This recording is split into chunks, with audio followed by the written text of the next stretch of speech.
ታውቂያለሽ? ስለ ሀይሚ ጥንካሬ ታውቂያለሽ? ልንገርሽ፣ ይህንን ቪዲዮ ላንቺ ነው የሰራሁት እንድታዳምጪ ስለፈለኩም ማወቅ ያለብሽ ነገራቶች ካሉ እንድታውቂ። ሀይሚ ማለት ከመጀመሪያ ጀምሮ ከልጅነቷ ጀምሮ ብዙ ነገርን ያሳለፈች ሲጀመር የልጅ አዋቂ ናት። እኔ እስከዛሬ ሳውቃት በጣም ጎበዝ፣ ጠንካራ፣ ብዙ ነገርን ያለፈች ሴት ናት። የሆነ ሰንበዲ መጥቶ እንዲህ ስላለ ሀይሚ ተመስክሮላታል። ሀይሚ የተመሰከረላት ምክንያት ጥሩ ስለሆነች፣ ሰው ስለማታስቀይም፣ ሰው ስለማሰድብ፣ ሰው ጋር ስለማደርስ ነው የተመሰከረላት ማለት ነው። ሲቀጥል ማሂና ፍፄ ሀይሚ ስታለቅስ ስትከፋ የማይወዱ ሰዎች ናቸው ማለት ነው። ሀይሚና ማሂና ፍፄ የማያውቃቸው ሰዎች የለም።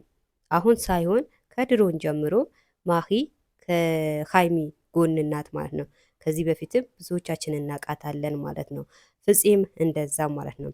እኛ ሰዎች ሀይሚ ብዙ የሚወዳት ሰው፣ ብዙ የሚያከብራት ሰው፣ ብዙ የሚደግፋት ሰው አለ የምንለው በምክንያት ነው፣ አለ ምክንያት አይደለም።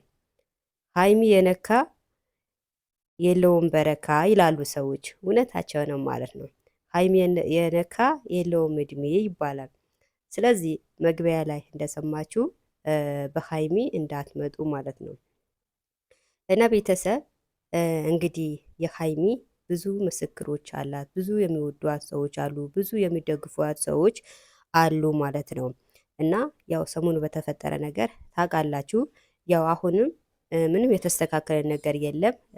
እዩ አሁንም ቢሆን ከብሩኬ ራስ ላይ አልወርድም ብላ እንግዲህ ያው እያስፈራራች ነው ማለት ነው። ብዙ ደጋፊዎቿ እኛ እያለን ሀይሚን እንድታስከፊያት አንፈልግም በማለት መልስ ሰጥተዋል ማለት ነው። ጉዞ ወደፊት።